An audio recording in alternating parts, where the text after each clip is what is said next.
The US carried out an airstrike on a weapons warehouse in eastern Syria used by Iranian-backed militias in retaliation of what has been a growing number of attacks on bases housing US troops in the region for the past several weeks.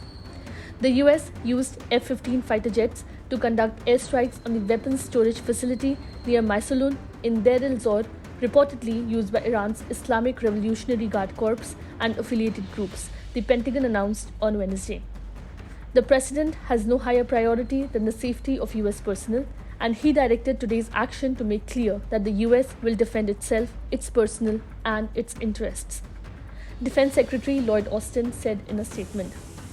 A senior military official said that the facility located in Maysalun, Syria, is believed to have housed weapons used in many of the airstrikes that have taken place against the US forces in the region. The official added that they are very certain Wednesday's strike did not involve civilian loss. The precision strike was deliberate and designed not to escalate the conflict in the region. A deconfliction phone line linking US military personnel to Russian forces in Syria was used to let them know about the attack. This is the second time in less than 2 weeks that the US has bombed facilities used by the militant groups, many operating under the umbrella of the Islamic Resistance in Iraq, which US officials say have carried out at least 40 such attacks since October 17. On October 26, a US F-15 and two F-16s used precision-guided munitions to strike two facilities linked to Iran-backed militias in eastern Syria.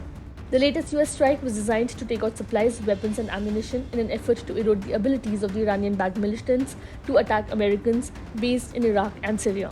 And it reflects the Biden administration's determination to maintain a delicate balance.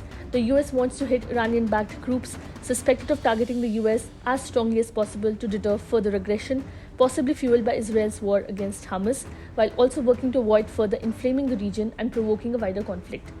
US airstrikes on October 27 also targeted facilities in Syria, and officials at the time said two sites were affiliated with Iran's Revolutionary Guard.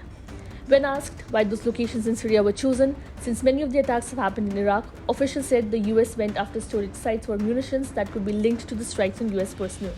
The US has often avoided bombing sites in Iraq in order to lessen the chances of killing Iraqis or angering Iraq's leaders. Subscribe to One India channel and never miss an update.